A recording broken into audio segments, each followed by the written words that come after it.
Ever had someone's words or actions ruin your whole day? A rude comment, someone cutting you off, plans falling apart? It's annoying, right? But here's the truth. No one can control how you feel unless you let them. What if you could stay calm no matter what's going on around you? That's what emotional mastery is all about.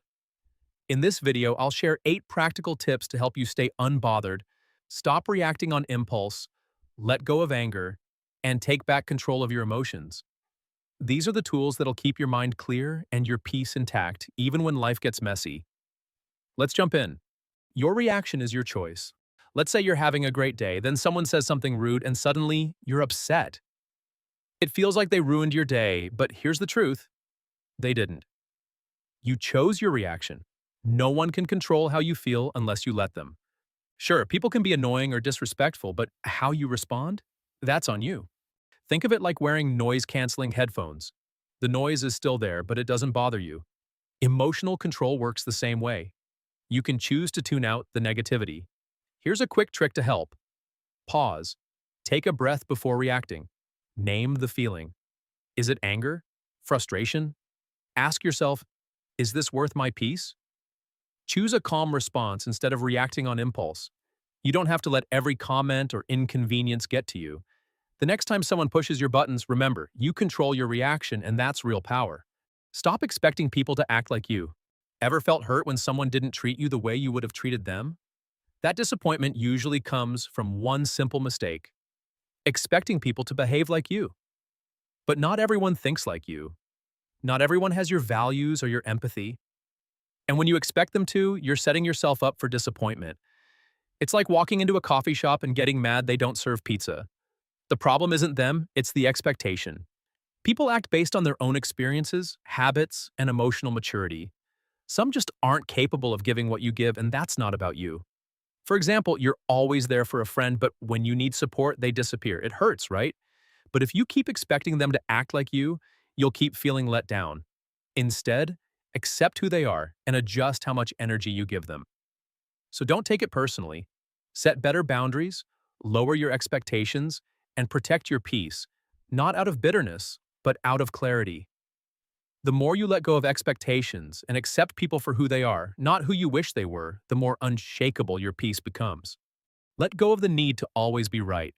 Ever been in an argument and felt that urge to prove your point no matter what? We've all been there. But trying to always be right can drain your energy and hurt your relationships. Often the need to win an argument comes from insecurity, like being wrong somehow makes us less. But here's a better question to ask. Would you rather be right or be at peace? Sometimes it's just not worth it. Not every disagreement needs to be a battle. You can choose to stay calm instead of getting defensive. For example, if someone insists their way is better, instead of arguing, you could say, "I get where you're coming from," and move on. You're not giving up, you're choosing peace over pointless stress. Letting go of the need to be right doesn't mean you stop having opinions. It just means you're wise enough to know which arguments are worth your time and which ones aren't. Stop letting others' opinions control how you feel. We've all been there. You share something you're proud of, and someone responds with criticism or just shrugs it off. It stings. Suddenly you start second-guessing yourself. But here's the truth. What people say about you doesn't define you. Their opinions aren't facts. They're just reflections of their own thoughts, experiences, and insecurities. Sometimes people criticize because they're insecure themselves, or they just don't get your vision. That doesn't mean you're wrong or not good enough.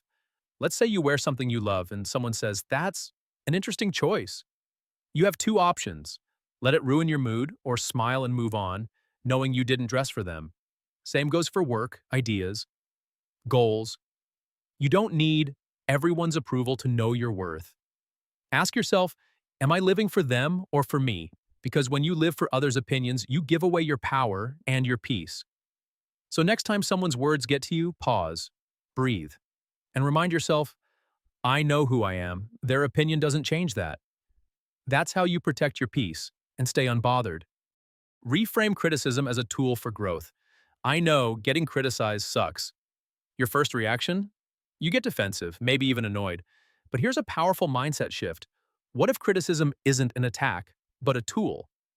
Even if it's not delivered nicely, feedback can show you what to improve. It helps you grow, see blind spots, and get better if you're open to it. Imagine this.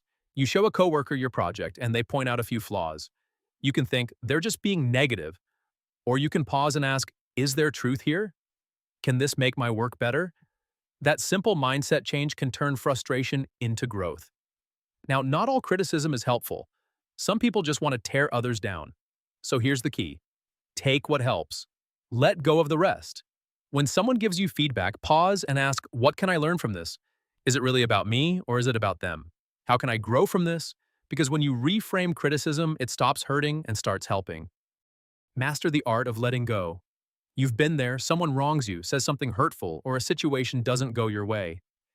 And it lingers. You keep replaying it in your head. You think, why did they do that? Or I should have said something. But here's the hard truth.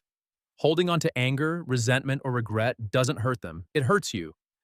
Letting go doesn't mean you're okay with what happened. It just means you're no longer willing to let it control your peace. Think of your mind like a backpack. Every grudge, every old memory you dwell on, that's extra weight. You don't have to carry it anymore. When you choose to let go, you make space for calm, for clarity, for new opportunities. It's not always easy, but it is powerful. So, next time something or someone gets under your skin, ask yourself, is this worth holding on to? Or am I ready to move forward? Because peace isn't found in control. It's found in release. Respond with silence, not anger. You know that feeling when someone says something really rude or hurtful and your first instinct is to snap back, but what if you didn't? What if, instead of reacting, you chose silence? Here's why that's powerful.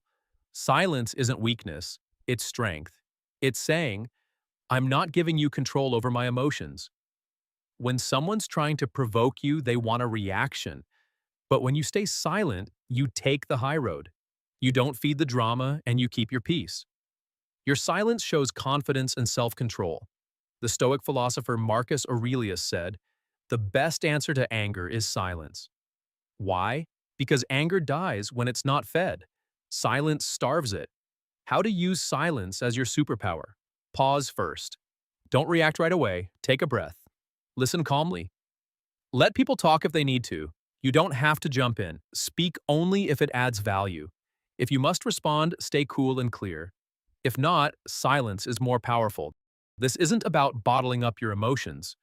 It's about choosing when and how to respond so you don't say something you'll regret. Next time someone tries to drag you into drama, ask yourself, will this reaction help? Or will it just make things worse? If it won't help, choose silence. Because silence isn't empty. It's full of power, wisdom, and peace.